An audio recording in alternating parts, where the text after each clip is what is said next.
Assalamualaikum warahmatullahi wabarakatuh.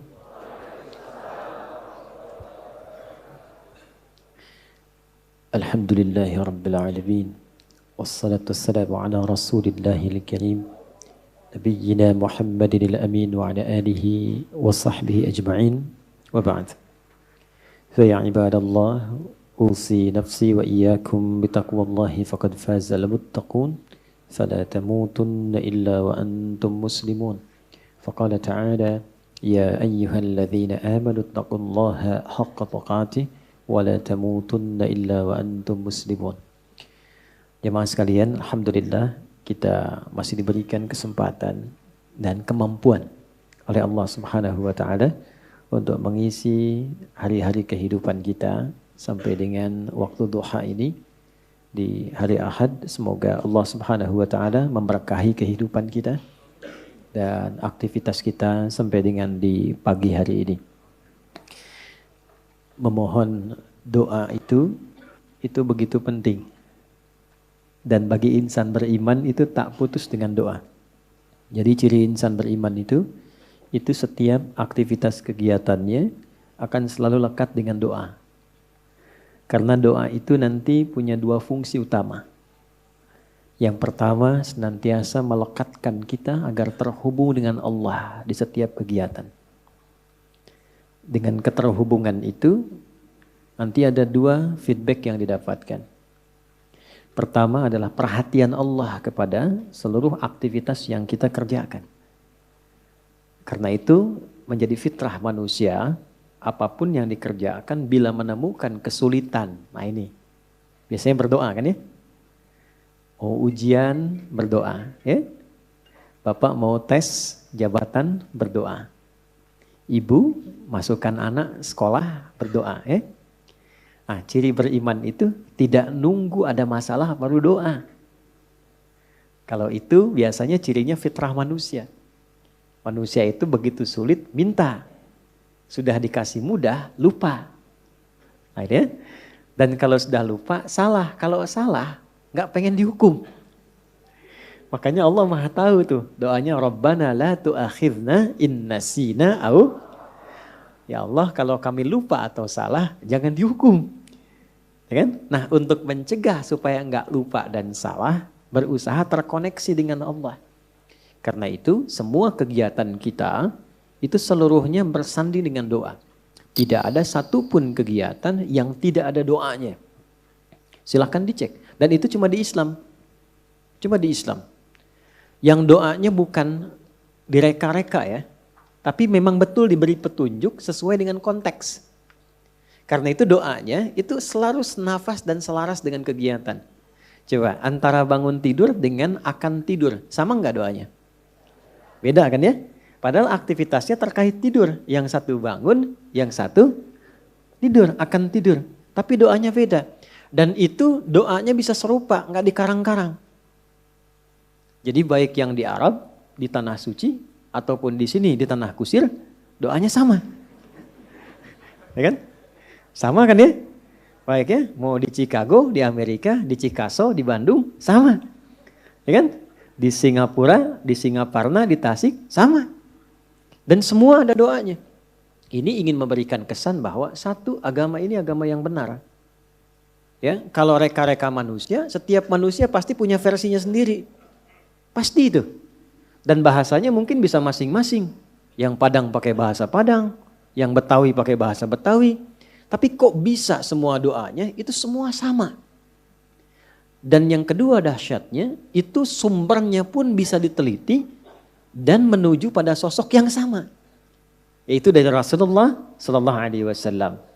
Semuanya tersambung. Ini menunjukkan bahwa agama ini benar, Rasulnya benar, kemudian pedomannya pun benar. Dan yang paling menarik, tidak ada satu pun yang berdoa benar doanya, kecuali dia mendapatkan kesuksesan sesuai dengan konteks doanya. Selalu begitu. Dulu orang-orang yang hidup di zaman Nabi, dibimbingnya kan lewat doa.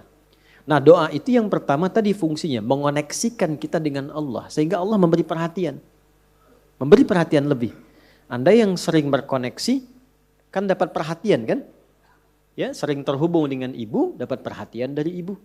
Terhubung dengan ayah dapat perhatian dari ayah. Terhubung dengan Allah diperhatikan oleh Allah. Kalau Allah sudah perhatikan, apa yang susah bagi Allah? Ini yang menjadikan orang-orang yang dekat dengan Allah cenderung mendapat kemudahan. Ya, dan tidak harus jadi ustadz.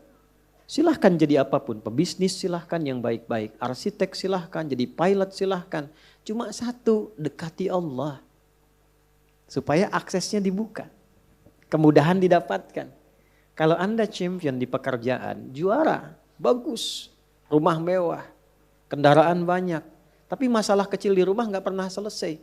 Coba dicek, mungkin bukan karena kurang banyak hartanya. Bukan karena kurang tinggi kedudukan. Mungkin kurang dekat dengan Allah. Itu poinnya. Karena itu seringkali banyak persoalan ketika dihempaskan di atas sajadah itu jadi kecil. Problem orang sekarang ingin diselesaikan oleh Allah tapi curhatnya ke manusia. Bikin status di media sosial kan. Minta diaminkan lagi. Aminkan ya gitu ya. Tapi pengen dijawabnya oleh Allah. Sedangkan Allah sudah memberikan fasilitas dan caranya. Nah yang paling dahsyat itu ada orang yang persoalannya dimudahkan oleh Allah. Jadi bukan gak punya masalah. Dia memiliki persoalan bahkan yang kadarnya sama. Tapi diberi kemudahan oleh Allah untuk mengatasinya. Sehingga seakan-akan ringan saja. Seakan-akan ringan, bukan gak punya masalah. Nah, karena itulah kemudian kenapa saya buka untuk membiasakan ini. Karena ini ada bagian sunnah yang menipis. Ya, ada bagian sunnah yang menipis. Yaitu menyertakan doa dalam setiap aktivitas. Kalau mau diteliti secara psikologi juga, itu ada pengaruh doa pada motivasi diri. Orang yang sering berdoa itu meningkat kepercayaan dirinya. Motivasinya menguat. Sehingga dengan meningkatnya motivasi diri itu cenderung mudah mengatasi berbagai persoalan. Ini poin pertama. Yang kedua, ini yang paling penting yang ingin saya tekankan sebelum kita memulai kajian. Bapak Ibu sekalian, di dalam Islam, doa itu bukan sekedar mengoneksikan diri dengan Allah Sang Khalik, tapi juga mengandung pedoman. Sekali lagi, mengandung pedoman dari aktivitas yang akan kita kerjakan. Itulah yang menyebabkan semua doa sesuai dengan konteks. Lafadznya bisa beda-beda. Dan kalau kita teliti, ini pentingnya pemahaman. Semua isi doa itu isinya pedoman menjalani aktivitasnya. Ya, saya beri contoh begini misalnya. Tadi teman-teman kan masuk masjid ya. Doanya apa? Allahumma ftahli abwaba rahmatik. Nanti keluar doanya apa? Allahumma inni as'aluka min fadlik. Coba lihat, kenapa doa masuk dengan keluar beda? Dan kakinya kenapa beda? Masuk kaki, keluar kaki kiri. Ya, doanya lain kan? Coba, Allahumma ftahli abwaba rahmati. Kita terjemahkan ya. Jangan-jangan dibaca tapi nggak tahu artinya. Ya, atau dibaca tahu arti nggak tahu maksudnya. Karena ini terkait pedoman. Ya, Allahumma, ya Allah. Itu bahasa halus dari kata ya Allah itu Allahumma. Ya Allah itu sudah bahasa Arab. Ya dengan Allah. Ya Allah, itu bahasa Arab. Ya. Dan itu sudah menjadi fitrah manusia. Ya, bahkan jangankan masuk masjid, kepleset aja ya Allah, ya Allah. Ya. Lihat mendung ya Allah kan, ya Allah mendung.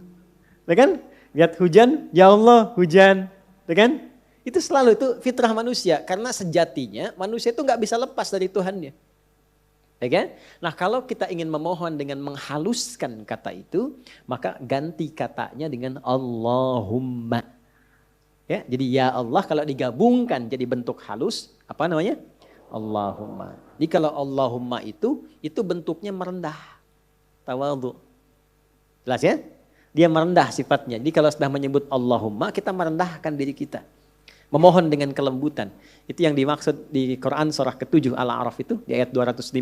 Wadhkur rabbaka fi nafsika tadarruan wa khifatan wa dunal jahri minal qaul. Kalau mau memohon cepat dikabul, jangan meninggi, merendah. Ya, jadi semakin kita merendah, semakin Allah meninggikan. Jadi orang yang banyak sujud, kenapa diangkat derajatnya? Karena dia banyak merendah. Semakin merendahkan dirinya, semakin Allah angkat. Balik, semakin mengangkat, semakin direndahkan. Kenapa itu? Ya, Azazil itu yang terhormat. Azazil terhormat tuh di alam langit itu terhormat. Ya, runtuh jadi iblis. dan jadi syaitan karena meninggi. Begitu dia tinggi, Allah rendahkan. Itu kan ada dialognya di Quran surah ke-7 kan, Al-A'raf ayat 12. Dibaca enggak Qurannya? Qala ma mana'aka alla tasjuda idh amartuk. Dia berkata, ana khairum minhu. Ya, qala ana khairum minhu, khalaqtani min narin wa khalaqtahu min tin. Allah menyampaikan, kenapa engkau tidak mau hormat kepada Adam ketika aku perintahkan? Bukan masalah sujudnya. Enggak penting sujudnya kata Allah. Yang penting itu yang perintahkan saya. Kenapa enggak patuh? Maka iblis mengatakan, ya saya lebih hebat dibandingkan dengan Adam. Bukan levelnya yang dicipta dari tanah, mesti hormat kepada yang dicipta dari api, mesti hormat kepada yang dicipta dari tanah. Maka ketika dia meninggi, Allah rendahkan. Ya. Dan ketika seseorang merendah, Allah tinggikan. Maka dari itu, kalau ingin berdoa cepat dikabul, maka merendahlah di hadapan Allah. Jangan membawa ketinggian, merendah. Mohon dengan kelembutan. Maka ketika masuk, Allahumma ftahli abwaaba rahmatik. Kita merendahkan diri kita. Ya, kalau Bapak Ibu mau cek, coba jalan-jalan ya, napak tilas ke jejak masjid-masjid dibangun di tempo dulu. Itu ada masjid di Cirebon yang dibangun Sunan Gunung Jati itu pintunya sedikit dikebawahkan tuh. Coba kalau cek ya, kalau nggak percaya. Ya, kan sedikit dikebawahkan kan? Makanya masuknya tuh agak ke bawah kan? Itu sudah ngasih pelajaran. Jadi orang dulu itu pelajarannya simpel, nggak banyak ceramah, tapi langsung dipraktekkan. Kenapa? Di antara dasar pemahamannya, filosofinya, itu menerapkan konteks ini. Masuk dengan merendah, masuk ke rumah Allah kok meninggi. Ya kan? Walaupun Anda pejabat, punya kedudukan, punya harta, tapi statusnya di masjid hamba Allah. Ya, terlambat ya belakangan, jangan ngotot saf pertama. Ya.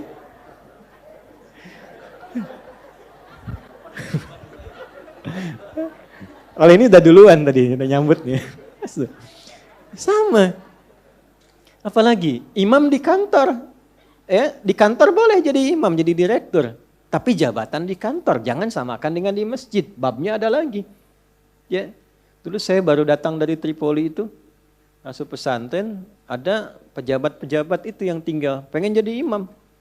Karena merasa imam di kantor harus di masjid. Saya bilang bagus itu. Bagus. Cuman bacaannya agak kurang tepat. Sehingga telinga kadang sakit kalau dengar. Tuh kan? Saya tanya, Pak, kenapa nggak diperbaiki dulu bacaannya baru jadi imam? Justru kami jadi imam Ustadz supaya bisa diperbaiki.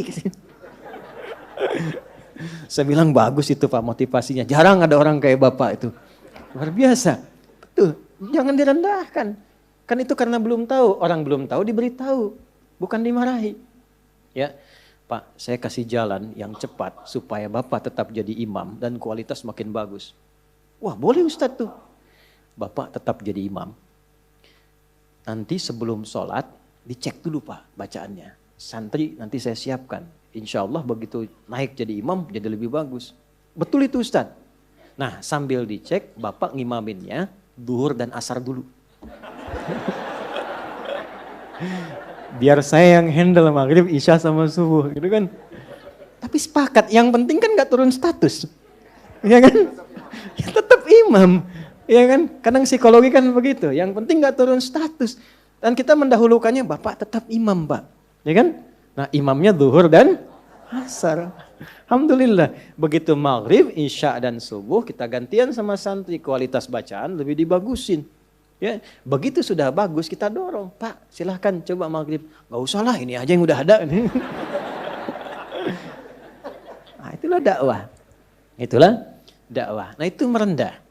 Nah Allahumma merendah. Iftahli, mohon bukakan untukku. Personal. Kenapa coba personal bukan iftahlana? Ya, gak ada orang masuk masjid dia sendiri Allahumma iftahlana, gak ada. Selalu iftahli. Saya belum pernah dengar orang masuk masjid, Allahumma ftah lana, lana, gak ada. Tahli. Abwaaba rahmatik. Li kan untuk pribadi kan. Nah, kemudian yang kedua, yang ketiga, Allahumma iftahli, yang ketiga, abwaaba. Abwaaba itu jamak dari bab. Bab itu pintu. Kok bisa jamak pintunya? Saya tanya, ibu waktu masuk ke dalam masjid, lewat satu pintu atau banyak pintu? Satu pintu, nggak ada ibu masuk balik lagi lewat sana lagi, balik nggak ada, satu pintu. Kok bisa masuknya satu pintu, tapi mintanya banyak pintu? Baba rahmatik. Nah, ini rahasianya. Baik. Nah, saya mau bagi sedikit sebelum kita mulai, tapi tolong catat ya. Catat betul-betul. Ini rahasia di antara kita. Bapak Ibu sekalian, rahmat itu di Quran dan juga dalam hadis setidaknya punya 3 makna utama. Ada 3 makna. 1, solusi dari berbagai macam persoalan hidup. Saya ulang, solusi dari berbagai macam persoalan hidup. Itu diantaranya ditemukan di Quran surah kedua Al-Baqarah di ayat 157. Nah, munculnya ayat 157 ini ada keterkaitan dengan 155 dan 156. Persoalannya di 155, sabarnya 156, solusinya 157. 155 wala nabluwannakum bisyai'im minal khauf wal ju' wa naqsim minal amwal wal anfus wath thamarat wa basyiris sabirin. Sabarnya 156, alladzina idza asabathum musibah qalu inna lillahi wa inna ilaihi raji'un. Ayat 157-nya, ulaika alaihim salawatum mir rabbihim wa rahmah wa ulaika humul muhtadun. Itu ya. Baik. Rahmat yang pertama, solusi dari berbagai macam persoalan kehidupan. Baik kegelisahan. Jangan dikira yang hadir di sini tenang semua. Ini walaupun wajahnya kelihatan senyum-senyum, hatinya ada yang gundah. Ada yang baru ditolak saat mau lamaran, mungkin kan? Lamar kerja maksudnya. Ya. Ada yang mungkin sedang kesulitan di rumah tangga, pengen dapat ketenangan, khauf. Gak bisa dihindari. Tadi aja kan udah lihat-lihat jam, nih Ustaz datang enggak gitu kan? Padahal saya secepat mungkin bisa ke sini tuh. Ya enggak singgah di rumah, cuman ke kantor ganti pakaian langsung ke sini. Hampir enggak tidur saya semalam itu. Alhamdulillah. Ya, tapi kan yang khawatir Anda. Wal ju' kan ada yang lapar. Awal-awal dari subuh ke sini sarapan aja belum kan? Lihat-lihat yang jualan enggak depan kan? Itu gak apa-apa. Wa naqsim minal amwal. Ada yang mungkin baru kena musibah di kantor. Proyek misalnya, ada yang gak lulus. Ada utang belum dilunasi, cicilan masih nyari solusi. Ada yang demikian. Wal anfus, ada yang sakit, mungkin kerabatnya datang supaya cari wasilah. Allah kabulkan doanya. Ada yang ngejar ustadz supaya minta didoakan. Ada. Wat thamarat. Itu kalau buka mushaf diartikan buah-buahan. Itu sebetulnya bahasa kiasan, cara bacanya, memahaminya dengan balaghah. Kalau baca terjemah nanti kurang nyambung. Kalau buah-buahan berarti yang diuji cuma tukang buah. Tukang sayur tidak. Ya. Itu cara bacanya pakai ilmu balaghah, pakai majaz. Maksudnya apa? Kalau buah itu kan didapatkan, dipanen saat mulai pertama kali merawat benih kan? Nanam, dijaga dari hama. Tiba-tiba besoknya mau dipanen, malam-malam diambil orang. Antum yang ikut tender, kualifikasi antum yang jelas. Tapi pengumuman orang lain yang ngambil. Itu maksudnya. Ada orang-orang yang kehilangan sesuatu setelah dia berusaha keras mendapatinya. Harusnya dia, kok yang dapat orang. Saya mau tanya pada Anda. Biasanya kalau situasi begitu pelariannya kemana? Tuh. Ya, dan cari yang paling kuat kan doa itu kan yang bisa memberi solusi kan. Doa itu kan minta. Nggak mungkin minta pada yang diduga nggak bisa ngasih. Dan puncak pemberian itu pada Sang Maha Pemberi, yaitu Allah, Wahhab, pemberi tanpa batas. Nah Allah memberikan tempat-tempat spesial yang kalau minta hati lebih khusyuk. Beda antara minta di kendaraan di rumah dengan di tempat ini. Tempatnya lebih tenang, saat masuk saja suaranya sudah lain, aura sudah beda. Apa nama tempatnya? Masjid. Makanya Bapak Ibu masuk masjid ini rasanya sudah lain. Dengan rumah sendiri tenang mana dengan masuk masjid? Masjid. Masuk rumah semewah-mewahnya, tenangnya nggak sama dengan masuk masjid. Begitu dibuka tenang. Gitu. Masya Allah. Baru masuk kalau punya masalah kadang-kadang sudah terasa dalam. Nangis kan sholat 2 rakaat. Nyender ke tembok, tidur aja. Ya, tenang. Gitu. Dulu di Jepang dulu begitu ada cerita, kawan saya sedang cerita itu, kan tingkat bunuh dirinya tinggi karena stresnya tinggi. Ternyata kaya itu tidak menjamin bahagia. Maju tidak menjamin bahagia. Kan negara maju. Tapi indeks kebahagiaannya belum tentu didapatkan maksimal. Bunuh dirinya banyak, Pak. Saya pernah lewat satu tempat itu yang tiap hari selalu ada 1 sampai 3 orang bunuh diri di situ. Itu masih biasa, Ustaz. Ada satu tempat X lah, saya tidak sebutkan, ya. X. Itu tiap hari mayat bergeletak di mana aja. Sampai akhirnya wali kotanya punya ide, tapi ini nggak harus ditiru. Nyari solusi yang belum kedapati. Dibikin satu tempat di lokalisasi. Kalau mau bunuh diri di sini aja. Waktunya diatur. Jam 9 sampai jam 11, jam 2 sampai jam 3. Kalau lewat situ datang, tunda besok. Diatur. Ya. Ini kisah nyata, satu kali ada orang kemudian pengen datang ke situ ketemu sama orang Islam. Mau kemana, Pak? Bahasa kita lah, bunuh diri katanya. Jam berapa? Jam 1. Ini kan belum. Belum. Ikut saya aja dulu. Takut terlambat nih. Bener. Takut terlambat. Nanti kalau Anda merasa rugi, saya ganti apapun itu. Akhirnya ikut. Begitu ikut dibawa ke masjid, ya Allah. Dibawa ke masjid. Itu cuma duduk tunggu di luar, sedang ada pengajian. Duduk, begitu masuk, duduk ketiduran. Tidur, selesai pengajian, dilihat lagi sama yang muslim ini. Kok enak banget tidurnya. Ya kan? Tidurnya, mau dibangunin gak enak, sampai lewat lah batas bunuh diri itu. Karena lewat gak enak, dibangunkan, bangun katanya, wah bangun kan. Begitu bangun, minta maaf lah si muslim, saya minta maaf betul-betul.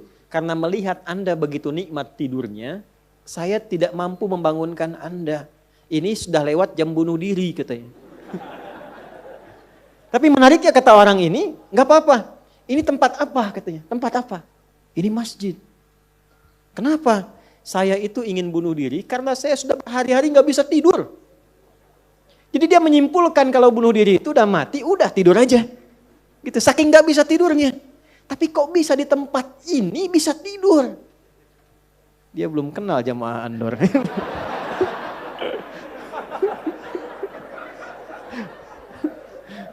Tidur. Maka diperkenalkanlah dengan masjid. Masjid. Masuk Islam, Pak. Asyhadu an la ilaha illallah, asyhadu anna Muhammad Rasulullah. Itu cuman numpang istirahat samping masjid, masuk Islam. Asbabnya tidur. Tuh. Orang ketiduran masuk Islam. Habis masuk Islam jadi rajin. Ada orang sudah muslim. Masuk masjid banyak tidurnya. Ya. Ayo bangun. Ya. Baik, itu satu. Jadi ternyata kenapa yang pertama rahmat? Karena Allah tuh maha tahu.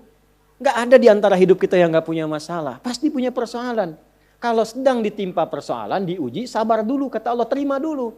Karena hakikat dari ujian itu untuk meningkatkan kualitas hidup. Dan gak mungkin diuji kalau gak mampu. Gak mungkin. Kaidahnya kan jelas. La yukallifullahu nafsan illa. Jadi kalau ada ibu sedang diuji masalah sekarang begitu berat. Memang yang mampu cuma ibu, Bu. Saya gak mampu. Karena saya gak mampu, saya gak diuji. Maka berbahagialah ketika Allah lebih memilih ibu dibandingkan dengan saya. Sabar dulu. Dan hikmahnya apa? Ada nanti sesuatu yang besar di depan, yang butuh kesabaran lebih. Kalau yang sekarang gak lulus, ke depan itu sulit untuk dihadapi. Karena itulah ditingkatkan kualitas terima dulu, tapi kan gak usah lama-lama. Ya kan? Allah maha tahu itu, jangan lama-lama, terima dulu, datanglah kemudian mohon solusi. Kemana datangnya? Masjid. Maka dari itulah ketika masuk, Anda mengatakan, Allahumma ftah li abwaba rahmatik. Di antara itu minta solusi. Makanya ketika masuk merendah, sholat 2 rakaat, begitu sholat, mintalah sesuai kebutuhan Anda yang dirasakan pada saat itu. Itu fikihnya. Nah kalau nggak tahu fikihnya, nanti itu nggak kepake, sayang, peluang hilang. Padahal mungkin itu cara Allah untuk bisa mengabulkan apa yang kita mohon. Jelas? 1. 2, itu ampunan dari dosa yang sudah berlebih. Namanya israf. Quran surah ke-39 Az-Zumar di ayat ke-53. Qul ya ibadiyalladzina asrafu ala anfusihim la taqnatu mir rahmatillah. Innallaha yaghfirudz dzunuba jami'a. Duhai hambaku, tuh masih disebut hamba. Siapa di antara kita di sini yang merasa tidak punya dosa? Boleh angkat tangan. Boleh, silakan. Saya selesai pulang. Pasti setiap kita merasa itu. Dan tidak sedikit orang-orang yang ingin taubat itu mencari tempat. Nah, tidak ada tempat yang paling ideal kecuali ke masjid. Kalaupun gak ada orang, gak apa-apa. Datang, masuk. Masuk, Pak. Mungkin yang menghambat rezeki itu dosa. Yang menghambat perbuatan belum bisa jadi baik, dosa. Ya, mohon maaf, dengan berbagai jenisnya. Dengan berbagai jenisnya. Maka yang terbaik apa? Datang ke masjid. Datang ke masjid. Ya. Ini kisah nyata di masa lalu. Makanya sering baca tuh yang baik-baik lah, kisah salafus saleh, orang-orang saleh di masa lalu. Ada seorang hamba, rajin sholatnya. Ini sahih riwayatnya, sahih. Rajin sholat. Tapi yang menarik tertuliskan, ya, ketika malaikat itu mendapat informasi, di aras tertuliskan. Ini termasuk bagian dari ahli neraka. Tapi sholat. Perhatikan ya, perhatikan. Ini nanti terkait juga dengan hadis, kalau Anda baca Al-Arba'in, nomor hadis yang keempat itu. Ya, terkait dengan bab takdir. Bagaimana kemudian ikhtiar seorang hamba itu, ya, menjadikan ia berubah dari salah menjadi soleh. Dan sangat dicintai oleh Allah. Oke? Maka apa yang terjadi? Bapak Ibu sekalian, ketiba kemudian, si malaikat itu, ini kisah sahih yang sampai, lalu menyampaikan, kasihan pada orang ini, kok kelihatannya ibadah tapi tertulis ahli neraka. Maka disampaikan dengan cara yang Allahu a'lam, apakah menyamar atau bagaimana, tuliskan. Kamu kok terus-terusan sholat? Padahal belum tentu baik di mata Allah. Belum tentu menjadi bagian ahli surga. Perhatikan jawabannya. Tujuan saya sholat ini bukan karena surga atau neraka. Tujuan sholat ini bukan karena saya dipandang baik atau buruk. Tapi tujuan sholat ini saya ingin mengagungkan Allah Subhanahu wa ta'ala. Perhatikan. Dan nanti ini menjadi cara bagi seseorang yang ingin bertobat. Jadi kalau ingin bertobat, tobatnya ingin benar, carilah perhatian Allah. Yang penting ridha Allah. Terus saja tobat. Tobat sampai merasakan kenikmatan tersambung dengan Allah. Itu maksudnya. Jadi begitu keluar kalimat itu yang mengguncang arsy. Itu yang dijadikan oleh Allah pelajaran. Bahkan pada alam malaikat untuk mengenal bagaimana rahmat Allah itu diberikan. Mudah bagi Allah membuka, merubah, memutar, mudah. Tapi Allah ingin memberikan pelajaran bahkan di alam malaikat bagaimana kasih Allah diberikan. Begitu kalimat itu muncul, apa yang terjadi? Maka berubahlah di arsy namanya menjadi ahli surga. Ini riwayat sahih. Berubah menjadi apa? Ahli surga. Padahal Allah tuh maha mengetahui, gampang aja tinggal dirubah ahli surga, tidak. Tapi Allah ingin memberikan informasi bahkan di alam langit kepada para malaikat betapa tingginya rahmat Allah memberi kesempatan pada setiap hambanya untuk kembali kepada Allah dalam kebaikan. Dan itu disebut hamba. Disebut hamba. Karena itu Allah begitu mencintai ketika ada pelaku maksiat, dia pengen taubat, itu begitu dicintai. Dan statusnya naik lebih tinggi. Ini yang menyebabkan ayat ini turun. Qul ya ibadiyalladzina asrafu ala anfusihim. Ini yang menyebabkan itu menunjukkan rahmat Allah. Hai hambaku, betapa besar pun kau pernah berbuat dosa, sepanjang masih hidup belum tiba ajalmu, jangan pernah putus asa untuk mendapatkan rahmatku. Pakai rahmat. Rahmat di sini mencakup Rahman dan Rahimnya Allah Subhanahu wa taala. Karena itu kalau Anda pernah berbuat salah, kita, jangan malu untuk kembali. Kalaupun malu dilihat orang, Allah menyiapkan tempat yang tidak semua orang bisa ke situ. Datang ke masjid. Mohon, minta salat 2 rakaat. Minta kebaikan kepada Allah sampai hati mendapatkan ketenangan. Jelas di sini? Baik. Dan yang ketiga, ini yang paling juga banyak dimohonkan, ya. Satu, solusi. Yang kedua apa? Ampunan dari dosa yang begitu melimpah, ya. Dan yang ketiga, rahmat yang ketiga, kasih sayang yang memudahkan jalan-jalan kehidupan. Dunia sampai akhirat. Yang ketiga. Semua kita pasti ingin mendapatkan kemudahan, kenyamanan. Bukan cuma dunia, sampai dengan akhirat. Kasih Allah yang memberikan kemudahan dunia disebut dengan Rahman. Kasih Allah yang memberikan kelapangan akhirat disebut dengan Rahim. Itu kita baca setiap hari. Bismillahirrahmanirrahim. Maka ketika masuk ke dalam masjid, mohonlah kepada Allah satu dari 3 kemuliaan ini. Kalau ustadznya belum datang, itu manfaat besar. Boleh jadi banyak permohonan, ayo lekatkan di situ, optimalkan. Dan di situ mungkin peluang terbesar untuk mendapatkan apa yang kita inginkan. Jadi Begitu Bapak Ibu mendapatkan 1 dari 3 itu, keutamaan bukan? Keutamaan bukan? Hah? Istimewa tidak? Dalam bahasa Arab, sesuatu yang istimewa, sesuatu yang utama disebut fadlun namanya. Makanya Sulaiman alaihissalam ketika dipuji, karena hebatnya, istimewanya, bisa menaklukkan awan. Itu kan? Sebelum Songgoku dan Songgohan dengan awan kintonnya itu, yang fiksi. Nabi Sulaiman tuh betul-betul nyata.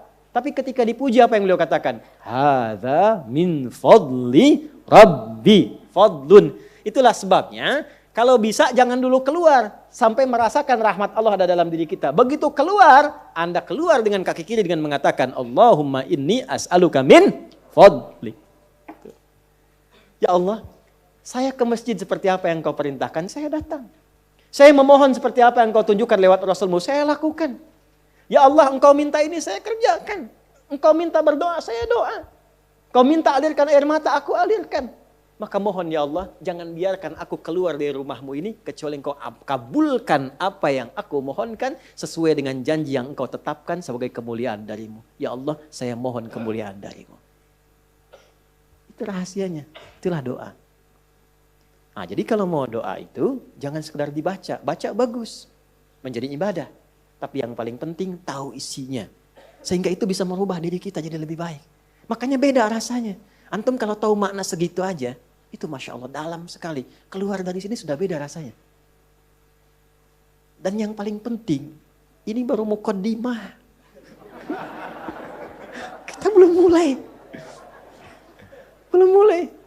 Jangan nangis dulu, belum selesai. Belum mulai kita. Tapi kan enak gitu ngaji begini itu. Karena apa? Dapat sesuatu. Nah itulah Islam. Jadi Islam itu bukan salihun tapi muslih. Bukan hanya sesuai dengan eranya tapi memberi solusi dari setiap keadaan yang dilalui. Punya tata nilai.